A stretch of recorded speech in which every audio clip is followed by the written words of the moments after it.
Hello வணக்கம், இது உங்கள் சிவி ஜோன் சொல்லரம். எப்படி இருக்கீங்க? இப்போ பார்த்தீங்கன்னா விஜய் பார்வதி தனியாக விஜயலட்சுமியை கூப்பிட்டு பேசுகிற விஷயங்கள் வருது. அவங்க கமருதீன் இவங்களுக்கும் நடந்த விஷயங்கள் வெளியே எப்படி போச்சு நெகட்டிவாக அதை பற்றி பேசுகிறாங்க. அதுக்கு இவங்க பகியன்னு ஒரு சில விஷயங்கள்லாம் சொல்கிறாங்க. அதை பற்றி பார்க்கலாம். அதுக்கு முன்னாடி பார்க்குற எல்லாரும் நம்மளோட சேனலை சப்ஸ்கிரைப் பண்ணிட்டு பாருங்கள், லைக் பண்ணுங்கள், கமெண்ட் பண்ணுங்கள், ஷேர் பண்ணுங்கள், அந்த ஹைப்பின் தட்டி விடுங்க. இப்போ வாங்க அந்த வீடியோக்குள்ளே போகலாம்.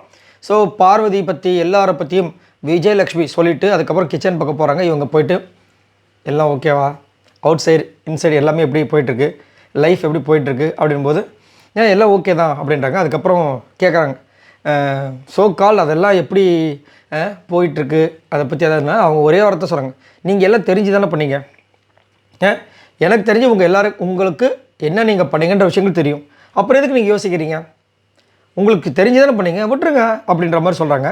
அதே மாதிரி அவங்க இல்லை அது வெளியில் தவறாக போயிருக்கா அப்படிங்கும்போது, இப்போது நீங்கள் பண்ணுறது எப்படி இருக்குன்னா, நீங்கள் பண்ணிட்டீங்க ஒரு தவறு, அதை வந்து ஆடியன்ஸ்கிட்ட கரெக்ட் பண்ணுற மாதிரியே ஒரு விஷயத்த பண்ணுறீங்க. அதை பண்ணாதீங்க, உங்களுக்கு பிடிச்ச மாதிரி நீங்கள் இருங்க. எனக்கு தெரிஞ்சு Parvathi is a good player, எனக்கு இந்த ஷோ ரொம்ப பிடிக்கும், இந்த ஷோவில் பார்வதி செம்மையாக பண்ணுறாங்க, அவ்வளோதான் நான் சொல்லுவேன் அப்படின்றாங்க.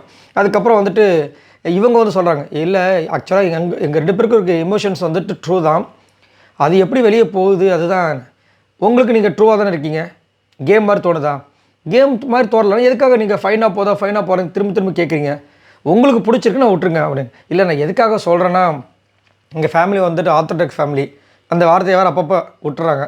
அதான் அவங்க என்ன நினைப்பாங்க, ஓ இப்போ தான் உங்களுக்கு ஃபேமிலி பற்றி திங்கிங் வருதான்னு கலாய்க்கிறாங்க. நான் சொன்னலாம் வீடியோவில் அதே மாதிரி, ஓ இப்போ தான் உங்களுக்கு இந்த ஃபேமிலியை பற்றி ஞாபகம் வருதா, ஓ அதெல்லாம் யோசிப்பீங்களா மாதிரி கலாய்க்கிறேன். இல்லை பயமாக இருக்குது அப்படின்னு. இங்கே பாருங்கள், எல்லாம் தெரிஞ்சு தானே பண்ணீங்க, உங்கள் வீட்டில் உங்களை பற்றி எல்லாருமே தெரியுமா தெரியாது, தெரியும் கன்ஃபார்ம், அப்புறம் என்ன, நீங்கள் சின்ன வயசுலேருந்து இப்படி தானே இருக்கீங்க, அப்போ கன்ஃபார்மாக வந்துட்டு அவங்க ஏற்றுக்க போகிறாங்க, ஆனால் அவங்க ஃபைனாக இல்லையான்னு எனக்கு தெரியாது, அது அவங்களோட விஷயங்கள் அப்படின்னு சொல்லிட்டு அதுக்கு ஒரு முடிவு கட்டினாங்க. ஸோ பட்டும் படாமல் சொல்லிட்டாங்க, அதாவது பட்டும் படாமல் அவங்களுக்கும் பதில் சொல்லணும், ஆனால் வெளியே நடக்கிற விஷயங்களை சொல்லக்கூடாது. சொல்லி இவங்களுக்கு பாசிட்டிவாகி கனிக்கு வந்து அது நெகட்டிவாக போயிடுச்சுன்னா, ஏன்னா இவங்களுக்கு நெகட்டிவாக ஆனால் தான் கனி மேலே வர முடியும். அதனால் அவங்க எதுவுமே சொல்ல, தெரிஞ்சு தானே பண்ணீங்க, எதுக்கு பயப்படுறீங்க, அவ்வளோதான். வெளியே நெகட்டிவாக போயிருக்கு பாசிட்டிவாக போயிருக்கு எதையுமே சொல்லவே இல்லை. ஆனால் அவங்க மட்டும் ஓகே அதுவும் கரெக்ட் தான் அப்படின்னு சொல்கிற மாதிரி இருக்காங்க. பார்க்கலாம் என்ன நடக்குதுன்னு. ஸோ நீங்கள் உங்களோட கருத்துக்களை சொல்லுங்கள். அது ஆனால் ரெண்டு பேருக்கு ஒரு கெமிஸ்ட்ரி இருக்க மாதிரி இருக்குது. இவங்க ரெண்டு பேரும் ஆல்ரெடி வந்து ஏதோ ஒரு வெளிநாட்டுக்குலாம் போயிருப்பாங்க போல இருக்குது. அவங்க அந்த டூரிஸ்ட் சம்திங் வச்சுருக்காங்கல்ல விஜய் பார்வதி, அதனால். ஸோ இதை பற்றி உங்களோட கருத்துக்களை சொல்லுங்கள். பாய் நண்பர்களே.